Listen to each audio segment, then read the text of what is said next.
Halo pemirsa, masih bersama lagi channel Waro Samarinda. Selamat datang di channel Waro Samarinda. Yang belum tekan tombol subscribe-nya, tentunya tekan tombol subscribe-nya dulu sebelum menonton video tersebut, biar nggak lupa ya.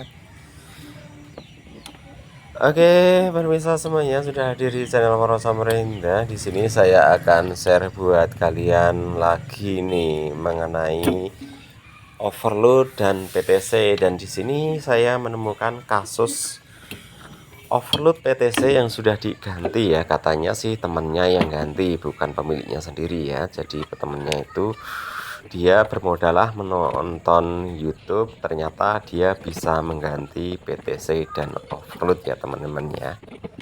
Tapi di sini hasilnya setelah diganti PTC overload, hasilnya malah listriknya jegrek teman-teman ya. Jadi listriknya malah jebret. Itu gimana, diganti bukannya malah bagus, kok malah jegrek listriknya. Oke, di sini saya akan sedikit share buat rekan-rekan semuanya. Jadi banyak kasus yang seperti ini ya. Jadi biasanya orang itu hanya bermodalah menonton YouTube sudah bisa mengganti PTC dan overload ya. Setelah diganti PTC dan overload, jadi kulkas tidak sembuh tapi tambah parah. Ini sering terjadi, saya temukan ya.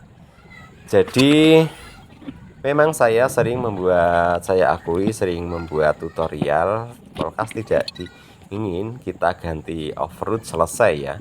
Tapi bukan semua kulkas tidak dingin, permasalahannya ada di overload. Jadi buat pemirsa semuanya yang sedang menonton video ini, apabila menemukan mempunyai kulkas yang tiba-tiba tidak dingin, alangkah baiknya kalau tidak tahu, panggilkan ahlinya supaya kulkasnya tidak menjadi tambah parah, tapi kulkasnya bisa digunakan seperti sebelumnya, seperti itu ya.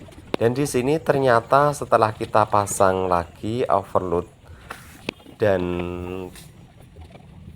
PTC-nya, ternyata kompresornya hidup dengan baik ya teman-teman ya. Jadi langsung pemiliknya menunjukkan overload yang lama ya. Setelah kita cek overload dan PTC yang lama, ternyata masih bagus. Jadi aslinya overload ini tidak rusak teman-teman, tapi diganti ya. Dikirain setelah ganti overload langsung penyakit langsung sembuh, ternyata malah tambah listriknya jepret teman-teman ya. Jadi kasusnya kerusakan pada kulkas tersebut bukan dari PTC overload teman-teman ya. Setelah kita telusuri, setelah kita pasang, ternyata kira sudah selesai perbaikan saya. Ternyata setelah kita pegang bagian evaporatornya tidak dingin sama sekali. Jadi kerusakan kulkas tersebut bukan permasalahan dari PTC overload. Jadi kerusakannya hanya tidak ada freon pada kulkas tersebut ya teman-teman ya. Ini sudah kita rapikan. Setelah kita cek evaporatornya, ternyata tidak ada tanda-tanda dingin sama sekali. Juga kondensor tidak panas ya.